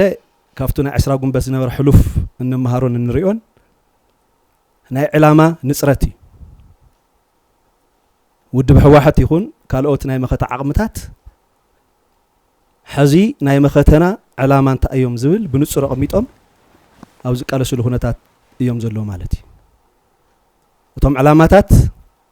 ሓደ ሃላዋትን ድሕንነትን ህዝቢ ትግራይ ምርግጋጽ ዝተመዛበለን ዝተሰደደን ህዝብና እናንበረበቱ ምምላስ ኣብ ትሕቲ ወራር ኮይኑ ዝሳቐ ዘሎ ህዝብና ሓራም ውፃእ ኣብ መወዳእታ ድማ መሰል ርእሰ ወሳነ ህዝቢ ትግራይ ምርግጋጽ ደሚርካ እንትረአ ሉዓላዊ ስልጣን ህዝቢ ትግራይ ምርግጋጽ ዝብል ኣብ ንጹር ዕላማ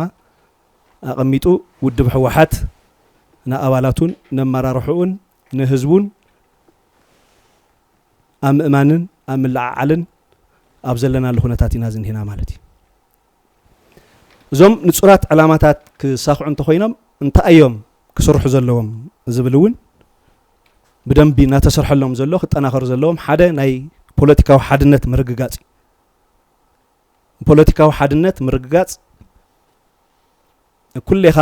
ኣብ ንጹር ዕላማ ኣብ ንጹር ሸቶ ናይ ምትእኽኻብ ጉዳይ ዝኸውን ማለት እዩ እዞም ዓንቶ ዘቐመጥናዮም ዓላማታት እንድሕር ደኣ ክነሳኽዕ ኮይና ውዳበታት ብሄራዊ ዓቕምታትና ክጠናኸሩ ኣለዎም ዝብል ስትራቴጂ ቀሚጡ እውን እዩ ዝሰርሕ ዘሎ ማለት እዩ ሉዓላዊ ስልጣን ህዝቢ ትግራይ ምርግጋጽ እንትበሃል እንተሎ ብሄራዊ ክልላዊ መንግስቲ ትግራይ ቤት ምክሪ መሊሱ ናብ ስራሕ ዝኣተወሉ ቤት ምክሪኻ ብምጥንኻር ብህዝቢ ዝተመረጸ ብሄራዊ ክልላዊ መንግስቲ ትግራይ ብምጥንኻር እዩ ዕላማታት ናይ መኸተና ዝዕወት ዝብል እውን ከም ሓደ ስትራቴጂ ኣቐሚጡ ኣብ ዝኸደሉ ኩነታት ኢና ንርከብ ማለት እዩ ካብቶም ኣንፈታት ሓደ እንታይ እዩ ጸላእ ምቕናስ ፈታዊ ምስሳን ኣብ ንጹር ዕላማ ኣብ መሰል ዓርሰ ወሳነ ህዝቢ ትግራይ ኣብ ምርግጋጽ ክስለፉ ዝኽእሉ ፈተውቲ ምስሳን ጸላእ ምቕናስ ኣብዛ ሕዚ እዋን መሰል ርእሰ ወሳነ ህዝቢ ትግራይ ከይረጋገጽ ብሄራዊ ረብሓታት ህዝቢ ትግራይ ከይረጋገጽ ሓኒቑ ሒዙ ዝኒሄ ንዳግማይ ጆኖሳይድ ምድላዋት ውግእ ዝገብር ዘሎ ስርዓት ብልጽግና እዩ እዚኦም ኩሎም ክዕውት ኮይኑ ግን ኣብ ናይ መራርሓን ናይ ኣባላቱን ናይ ተሓሳስባ ናይ ሓሳብን ሓድነት ክህሉ ካብ ላዕሊ እስካዕ ታሕቲ ኣብ ዝሰርሐሉ ኩነታት ኢና ንህሉ ዘለና ማለት እዩ ከም ተጋሩ ኣብ ውሽጢ ንሃሉ ኣብ ደገ ንህሉ እዚ ሕዚ እንገብሮ ዘለና ቃልሲ ናይ ሃላዋትን ናይ ድሕንነትን ምርግጋጽን ጥራሕ ምዃኑ ተረዲእና ናይ መሰል ዓርሰ ውሳነና ህዝቢ ትግራይ ምርግጋጽ ምዃኑ ተረዲእና ኣብዚ ናይ መኸተ ዕላማና ከም ናይ ቀደምና ረቢብና ክንቃለስ ጻውዒት ከቕርብ ይደሊ የቕኒየለ ዓወት 20 ጉንበት ብሳላት ዝተዋደደ ዝሓበረ ስጡም ዝኾነ ሓድነት ትግራዋይ አንጻር ህልውን እውን ዝተሃንደደ ጸላኢ ፋሽስታዊ ስርዓት ደርጊ ኣጥፊኡ ዓወት ዘመዝገበሉ መዓልቲ እዩ እዚ ክኸውን ከሎ ልዕሊ ኩሉ ከምቲ እናተሓበረ ዝጸንሐ እቲ ዝተዋደደ ናይ ህዝባዊ ቃልሲ በዓል ዋና ጌርካ ናፍቲ ቃልሲ ንሱ ብምልዕዓልን ብምእታውን ኣብ ንጹር ዕላማ ተበጊሱ ከም ውድብ ሕወሓት ከም ትግራይ እውን ኣብ ንጹር ዕላማ ተበጊሱ ተቃልስታት በዓል ዋና ኮይኑ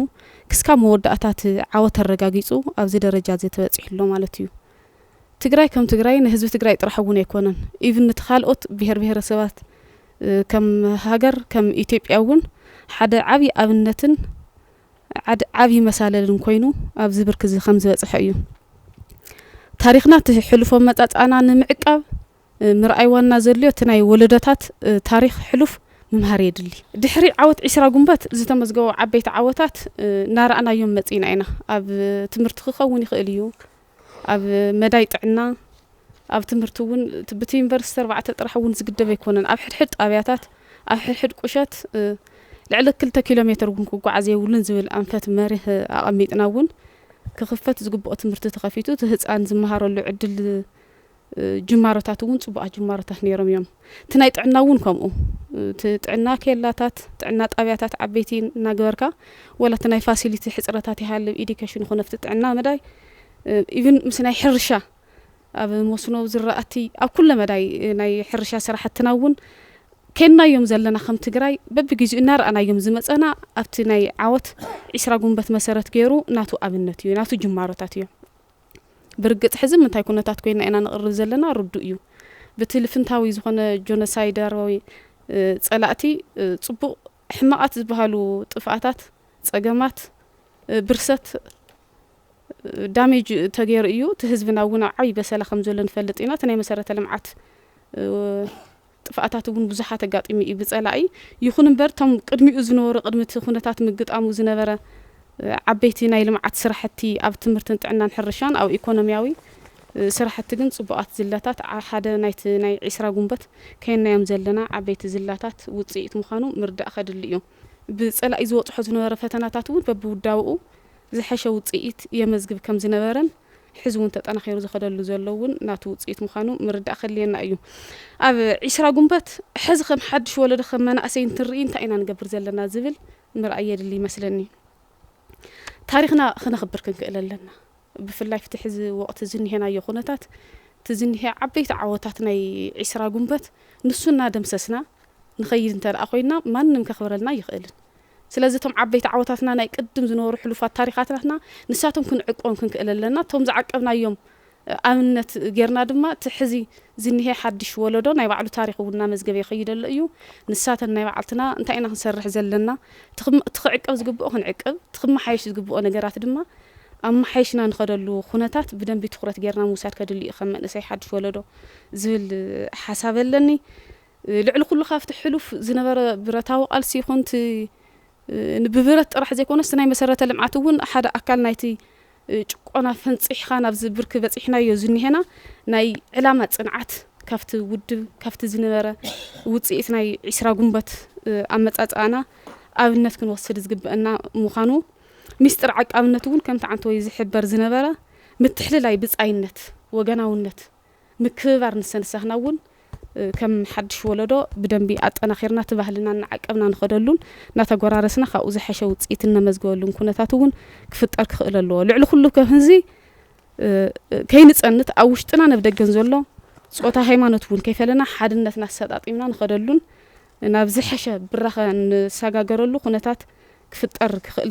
الله زبللني هزغطمنا زلو كله مداي فتنا افتزن هي بوليتيكاو قلولا وصينا كم حزبي كم مهور كم دق انستيو كم منسي ايفن كم نغاداي نبر عقمتاتنا تواديدو حدنتنا سطيمنا تدماميصناون تخبابيرناون تواديدنا حدنتنا سطيمنا كندمامص كنكللنا نسو طرحون يكونن ايفن تحز تمزابيلو زني حزبنا مربتنا مريتناون كنملس تستمر بسلحتاو صنتات زطفق زلو حزبنا كم مربتو تمزابيلو فقدو زنكراتات زلو نسونا مربتو زملسلو خنتات كفطر بعل 20 غنبت مسال الجيرنا نافت زنيه عبي فتنا قدمينا تقميطو زنيه حدنتنا سطيمنا فنصيحنا نابز حشه برك نبصحلو خنتات كفطر كخللو زبل حساب لني يقنيل بزح صقمات حليفنا بزح قالسي حليفو او عوت بصحنا لنا ما او عوت بصحنا مالتي اب 83 غنبت عزرا بزح وص اورد نيري فتم 17 قالسي بتاريخ كم سمعوا مالتي كم ننبو بزح وص اورد تسفا زقرصو غزيات نيروم نزيوم بصنعات يسغيرو وسين ايا اب حاده مدمدم تاوصي سلازي ازي اخن وسدلنا زبللن زنا حزي ولدون ازي اخ وسدلو توانا ነገር حدنت مفتارن حدنتنا دما كلنا دما اب حاده مدمدم تاوصينا انا قليل يزبل امنتلن قليل يسنس ግን تقالسي complicated يكونن ማለት ነው صقمات እንተመጹውን ክንውድሆም ንኽእሊና ዕላማ ስለዘለና ኮንሰንሰስ ስለዝፈጠርና ስለዚህ ሓደ መሰረታዊ ጉዳይ እዩ ክንመሃሮ ዝግበአና ማለት እዩ ካፍቱ ሕሉፍ ቃልሲ ክንመሃሮ ዝግበአና ክንወስዶ ዝግበአና ተኻሊ ርእይቶ ኾል ዝደለኹ ትናሕዝ ዘኒሄ ኩነታትን تقدمي 10 انه قدمي 50 عام ዝነበረ ኩነታትን ምን ንጽጻር ይካል ሽዑ ህዝብ ትግራይ ዝተማሃረ ሓይል ሰውን ይኖር ውሕዳት ተማሃሮ ሓይል ሰብ ይነሮ ውሑዳት ብጣዕሚ ቃልሲ ዝጀመሩ ናይ ትምህርቲ ዕድል ኣይነበረን ህዝቢ ትግራይ ኣብ ከቢድ ድኽነትን ድንቁርናን ዝነበረ ህዝቢ በቶም ሕሉፍ ስርዓታት ማለት እዩ ኣብ ከምዚ ኮይኑ እዩ ተቃሊሱ ዝናይ ሕዝቢ ወለዶ ግን ጸጋታት ኣለዎ እንታይ እዮም እቶም ጸጋታት ኣብ ሕሉፍ 35 ዓመት ድሕሪ ጉንበት 20 ዝተፈጠሩ ጸጋታት ኣለዎ ሶዞም ጸጋታት እዚኦም ብደንቢ ብዝግባእ ክንጥቀመሎም ኣለና ሶ ብኢኮኖሚን ብዝግባእ ክንምክት ኣለና ብኩለ መዳይ ክንምክት ኣለና ዝብል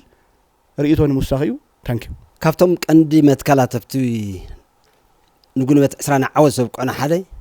ጸላእስ ትዕላም ኣሎ ትመሪሑ ውድብ ኣሎ ቶም ካልኦት ኩሎም ኣለዉ ቶም ዓንቶ ተገለጹ ኣብ ክለባት ኣብ ህንፀት ኣብ ትምህርቲ ሓደ ቁልፊ ስራሕ ዝነበረ ጸላእት ጸላኢ እዩ ዝብል እዩ ኣብ ኩሉ ተኸብረ ኣብ ሰራዊት ተፍቲ ህዝቢ ብካልእ እማ ጸላእት ጸላኢ እዩ ዝብል መደብነታ ክሕዝቲ ህዝቢ ከምቶም ተንብፆ ዝገለፅዎ ስለ ዝኾነ ድማ ንጸላኢ ኢድካ ምሃብ ንጸላኢ ምንብርካኽ ብጸላኢ ምምራኽ ነውሪ ናይ ነውርታት ነውሪ ተገይሩ ዝውሰድ ነይሩ ህዝቢ ትግራይ ኣብ መሪሕነት ትግራይ ናይ ዚኣ መርአያ ቲኦሪ ስኢሉ ክልተ ሓሳውን ከይመስል ነቲ ናይ ጉንበት 20 መወዳእታ ዓወት ዘብቅዑ ካብቶም መስረቲ ንስዩም መስፍን ኣያታትና ነባይ ፀሃየ ነባይ ነውሶ እዮም መስሪቶሞ ጉንበት 20 ድሕሪ ጉንበት 20 እውን መሪሖም ስለዚ ህዝቢ ትግራይ ፅንተት መፅይዎ ብታእዋን ንሳ እንታይ ኢሎም ናብ ዝርዝር ምእታው ኣይደልን እሞ እንታይ ደኣ ንግበር ክንነብር ኢልና ኣያታትና ታሪክናማ ምንብርካ ከየምህረናን ኢሎም ኣብቲ ዝነበርዎ ዕድመ ዝርኢ ዓይኒ ምርኩስ ዝሕዝ ኢድ ዘይብሎም ነባይ በረኻ ወፅኦም ምስ ህዝቢ ትግራይ መሬቶም ተጋዲሎም ስለዚ መሪሕነት ከምኡ ደለና ሕዚ ካብዚ ክመሃር ኣለዎ ካብቶም ጀጋኖ እያታትና መሬቶም ነይሮም ዕድሜኦም ሙሉእ ታሪክ እንዳቆናፀልካ ይኮነን ሙሉእ ታሪክ ዕድል ተይወኳ ከምኣቶም ክትፍፅም ስለዚ ትመሪሕነት ሕዝ ዘሎ መሪሕነት መንእሰይ ንወሎ ዛዕን ወሎ ሕዚ ንምራሕ ካብዞም እያታት እዚኣቶም ክመሃር ኣለዎ ትሕዝ ዘሎ መሪሕነትና እውን ካብዚ ክመሃር ኣለዎ ስለዚ በዚ መልክዕ እዚ ትሕዝ ዘሎ መሪሕነት በዚ ክመሃር ንዕላማ ክነብር ንህዝቢ ክነብር ንስዋኣት ክነብር ነዛ መሬት እዚኣ ክነብር ጽኑዕ ቃል ኪዳን ክሕዝ ኣለዎ ኣብዚ ዝርአ ፈለኸረኽ ኣሎ ኣብዚ ዝርአ ምንሽርታት ኣሎ ኣብዚ ዝርአ ፀገም ኣሎ ኣብዚ ዝርአ ምሽጥር ምብኻን ኣሎ ናብ ዝርዝር ምእታው ኣይደልን ሓንቲ እዚ ኣብቲ መሪሕነት ህዝብና እውን ንህዝብና መምሃር ነዚ ጅግና ወርቂ ህዝቢ እዚ መምሃር ወይ ሓሳብ ማሃብካ የለን ግን ደብዳባት ሕድሕድ ከተማ 100 ግዜ 30 ግዜ 50 ግዜ እንዳተደብደባ ኣብ ሓውዜ ነው ሓንቲ ፀሓይ ልዕሊ 2500 ህዝቢ እናረገፈውን ተስፋ ይቆረፀን የተንበርከኸን ዕላማ ኣሎ ጽንዓት ኣሎ ክንስዕር ኢና ጸላእና ሃለው ካብኡን ላዕሊ ግፍዕ ክመፀና ኢሉ እዩ ተቃሊሱ ጎሪፉ ማለት ሆይሉ ተላዒሉ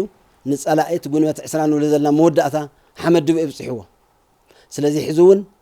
ፀገማት ኣሎ ፀበብ ኣሎ ክልከላታት ኣሎ ህዝቢ ትግራይ ንምፅናት ዝግበር ኩሉ ዓይነት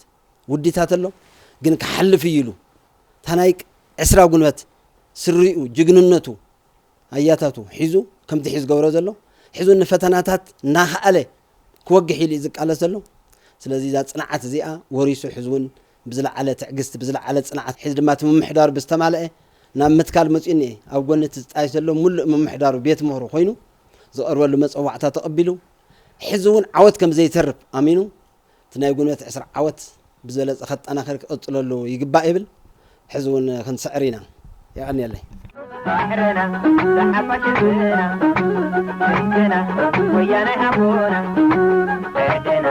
ወበታት ዓድና እምነትና ሰብርዕ መልገና ንፈተውትን ደገፍትን ቃልሲ ህዝቢ ትግራይ ሎሚ ዓመት መበል 35 ዓመት ነኽብሮ ዘለና በዓል 20 ጉንበት እንኳዕ ኣብፅሐና እዩ ዝብል መራኸቢ ሓፋሽ ኤጀንሲ ትግራይ ድማ ነዚ መድረኽ እዚ ኣድላይነቱ ርኢኹም ትበዓል ረዚን መልእኽቲ ክነሕልፈሉ ትዕድል ስለ ዝፈጠርኩም ብሽመይን ብሽም ህዝቢ ትግራይን ከመስግን እየ ዝደሊ እሞ እንታይ እዩ ያው 20 ጉንበት ውፅኢት መሪር ተጋድሎ ቃልሲ ህዝቢ ትግራይ ዝተወደበ ቃልሲ ዘምፃናዩ ዓወት እዩ ካብ 20 ጉንበት ከዓ ብዙሓት ረብሓታት ረኺብና ኢና ስለዚ እቲ 20 ጉንበት ስቑኢሉ ብሃበ ተረኽበ ዘይኮነስ ብዕድልን ብፈተናታትን ዝተረኽበ ውፅኢት ቃልሲ ህዝቢ ትግራይ ናይ 17 ዓመት መሪር ተጋድሎ እዩ እዚ ክንብል ከለና ጽፉፍ ዝኾነ ወታደራዊ ዶክትሪኔሽን ፈሲስሉ ብቑዕ ዝኾነ ወታደራውን ፖለቲካውን ኣመራርሓ ዝፈጠርናሉ ተኸታተልቲ ዝኾኑ ብቑዓት ውፅኢት ዘምጽኡ ብውፅኢት ዕቀኑ ጥራሕ ዘይኮነስ ተረባሕነት ህዝብታት ዝረጋገጹ ህዝቢ ትግራይ ኣይኮነ ጥራሕ ኣይኮነ ናብ ብ20 ጉንበት ተራዊሑ ኩሉ ህዝቢ ኢትዮጵያ ዓለም ዝምስክሮ ውፅኢት 20 ጉንበት ዝተረጋገጸሉ ዕለት እዩ ማለት እዩ እና ንህዝቢ ትግራይ ውስድ ኣቢልና ክንሪኢ ከለና 11 ለካቲት ኣብ ቃልሲ ህዝቢ ትግራይ መሰረታውን ትርጉም ክህልዎ ዘኽኣለ ሰፊሕ ርብርብ ጌርና ህዝባዊ ቃልስና ዓወት 20 ጉንበት ዓለም ዘስደመመ ታሪክ ዝተሰርሓሉ ተወዳዳራይ ዘይነበሮ ኣብ ዓለም ዝፍለጥ ዓንቶ ብቁፅሩ እውን ይግለጽ ነይሩ ጨቋንን ጨፍጫፍን ስርዓት ደርጊ ብዕሊ ደምሲስና ናይ ህዝብታት ወጽዓ ዓወት ዘበሰርናሉ እምነ ኩርናዕ ናይ ቃልሲ ውፅኢትና እዩ ማለት ስለዚ ጉንበት 20 ከምቲ ዓንቶ ብዙሕ ዝዝርዘር ዝነበረ ንህዝቢ ትግራይ ጥራሕ ዘይኮነስ ንመላእ ህዝቢ ኢትዮጵያ ነፃ ዘውፅአ ንጭቁናት ህዝብታት ነፃነት ዝተረጋገጸሉ ዕለት እዩና ረዚን ዕላማ ነይርዎ ረዚን ዕላማ ዘይኮነስ ረዚን ውፅኢት ዝረኸብናሉ ልምዓትን ዴሞክራሲን ፍትሕን ዘረጋገጽናሉ ሕገ መንግስታዊ ስርዓት ኣብ ድልዱል መሰረት ክህነጽ ዘኽኣለት ዕለት እያ ጉንበት 20 ማለት እዩ ስለዚ ካብ ጉንበት 20 ሕዚ እንታይ ኢና ክንመሃር ንኽእል ዝብል ግን ንምንታይ እዮም ጉንበት 20 እናተብዓለ መፂስ ተፋሒቑ ዝብል ነገር እዚ ዝፈሓቑዎ እንታይ እዮም ቶም ትማሊ ዋርድያ ድኽነት ኮይኖም ፍልፍል ኩሎም ፀገማትና ዝነበሩ ድማ ብቃልስና ሰዓርናዮም ኣጋጣሚሎም ዕድል ረኺቦም ከምቲ ኣብ ዝሓለፈ 6-5 ዓመታት ከጥፍኡና ዝፀዓሩ ሕዚ እውን ትዕድል ንሱ ኣሎና መሰሎም ይቕፅሉ ስለ ዘለው ኦረዲ ከብዕልዎ እውን ኣይኽእሉን ካብ ደርባው ባህሪኦም ዝብገሱ እውን ኣየውዕልዎን ማለት እዩ ስለዚ እዚ 3-4 ዓመት ካላንደር ኮይኑ ንኩሉ ህዝብታት ካብ ጨፍጫፍን ካብ ፀገም ነውፅዎም እናሃለዎ ግን ድማ 27 ዓመት ጸልማት ተባሂሉ ትሕዚ ዝነብርዎ ዘለው ንሱ ንኸቐፅሉ ነቲ መላእ ህዝብታት ናብ ድኽነት ከእቱ ዝኽእል ስርዓት ኣምፅኦም ስርዓት ብልጽግና ፍላይ ድማ ንህዝቢ ትግራይ ካብ መሬት ካብ ልዕሊ መሬት ዘይኮነስ ትሕቲ መሬት እውን ተኳዒትና ታሪክና ንኸይርከብ እንታይ ዓይነት መሪሕ ጭርሖ ሒዞም ኣብዚ 8 ወርሒ ዝገበርናዮ ታሪክ ዓርስና ክንህሉ ዝገበርናዮ ቃልሲ ይፍለጥ ማለት ስለዚ ካብዚ ባህሪኦም ካብ ገዛእ ባህሪኦም ዝውገስ ክንነብር እውን ስለ ዘይደልዩ ማለት ኢትዮጵያ ክትገዝእ እንተኮይንካስ ትግራዋይ ክህሉ የብሉን ዝብል በቃ እዚ ኣስሚሮምሉ ኸይዶም ጀሚሮሞ ክኾነሎም ኣይከኣለን ብቃልስና ወፂና ሕዚ እውን ግን ክቕፅሉ ከም ዝኾኑ ተሓሳብ ዝገበረ ኣብ መኸተ ከም ዘለና ይፍለጥ እዩ ማለት እዩና ሕዚ እውን ዓርስና ክንህሉ ክንቅፅል ከም ተጋሩ እንተኮይና ህዝቢ ትግራይ እንታይ ክገብር ኣለዎ መሪሕነት ትግራይ እንታይ ክገብር ዘለዎ መንእሰይ ትግራይ እንታይ ክገብር ዘለዎ ዲያስፖራ ትግራይ እውን እንታይ ክገብር ዘለዎ ዝብል ካብቲ ናይ ትማሊ ናይ ጉንበት 20 ዓወትና ሕዚኸ ነቲ ሕዚ ኣብ መኸተ ጉዕዞና ቀጻሊ ትግራይ ክትህሉ ክትሳገር እንታይ ኢና ክንሰርሕ ዘለና ዝብል ሰፊሕ ገዛዕዮ ኣለና ነዚ ገዛዕዮ ብዝግባእ ክንሰርሕ እንተኮይና ድማ ፍላይ ከምቲ ዓንቶ ዝበሃል ዝነበረ ሕዚ ናብ ስሩዕ መንግስትና ተወንዚፉ ዝነበረ መንግስትና ብህዝቢ ዝተመረፀ ቤት ምኽርና ናብ ስርዓት እቲና ኣለና እዚ ብዝግባእ ነቲ መኸተ ዝምጥን ብኩሉ ዓይነት መንገዲ ተጠናኺሩ ነቲ መኸተ ዘጠናኽር ስራሕቲ ክንሰርሕ ብደንብ ክንዋደድ ኣብ ንባዕልስና ነቲ መኸተ ሓይሉ ኮይንና ክንከይድ ዝገብር ጠለብ ኩሉ እዩ እዚ ክንብል ከለና ግን ነቲ መሪሕ ውድብ ሕዚ ነቲ ቤት ምኽሪ ኣስታት 2.8 ዝመረፆ ቤት ምኽሪ ትመሪሕ ውድብ እዩ ዝመርሖ ዘሎ ነዚ መሪሕ ውድብ እዚ ኣብ ጎኑ ኮይንና ክነጠናኽር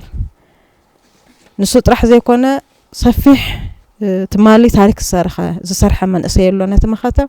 حزون توديبو نعلامة نهزبي روحة كراقة زخل بدن بعلام أزفلت استود بسراويت لنا سلازي سراويت زون بكل من قد نايمتن خرس راح كنسرح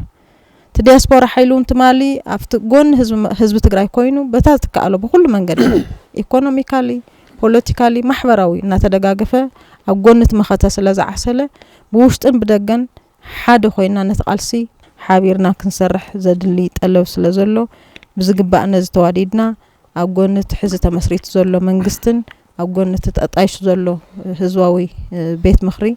خوينا حزوون نتمخته أبريخنا خن كيد سلازي أبز قدايزي تهزواو مخته 5 سعر تهزواو حيل 5 سعر تأمان غيرنا حزوون حدا خوينا خمت مالي وشت يخون بدق يخون زلو فتنا كبيد كخون يخلي جن تودينا حزوون ما راح نتهلي وزخون يخون حيلي هزواوي ودبلو سلازي تهزواو ودب نتقالسي نقدميتك ما راح زخل كل عينة وداد وان سرعة سلازلو نزي وقنتي ودب كوينا ياو مخته نقدميت كنوصدو في اللايد ما ايكونوميكالي وانتني عرسة مركوسة سرحتون يدل سلازخونه بدرجة زي تني عرسة مركوسة سرحت بكل من قدي محور سونا نقانيقنا ياو تلمعات نقدميت وسيدنا بكل من قد ايكونوميكالي محور حدا نقدميت وسيد كات حدا دحريت وسيد كاز خون يلن كل تواريد ببعمو بكل من قد تواريدنا تنايبنا نتزقط منا صقم حابيرنا خمن سغرو منم طرطر يولن سلاز حزون حادنتنا نخل مواصقنا سلازخونه بكل من قد حادنتنا تنخيرنا كنقصل لنا يبل دقيمه نز مدرخ زدالخم بشم حزب كمسكن يدلي انيل ኣብዚ መድረኽ እዚ መራሕቲ ሓሳብ ምሁራት ነባራት ተጋደልቲ ወከልቲ ዝተፈላለዩ ማሕበረሰብ ተረኺብኩም ግዜኹም ስለ ዝሃብኩምና እቲ ናይ ትማሊ ፅንዓት ንሎም መፍትሒ ከመይ ኢና ክንከውን ዝግበና ከመይ ንፅናዕ ከመይ ብሓደ ንስገሮ ዝብልና እንዳተዛተና ፀኒሕና እሞ ክብረት ሃበለይ ይቐኒለይ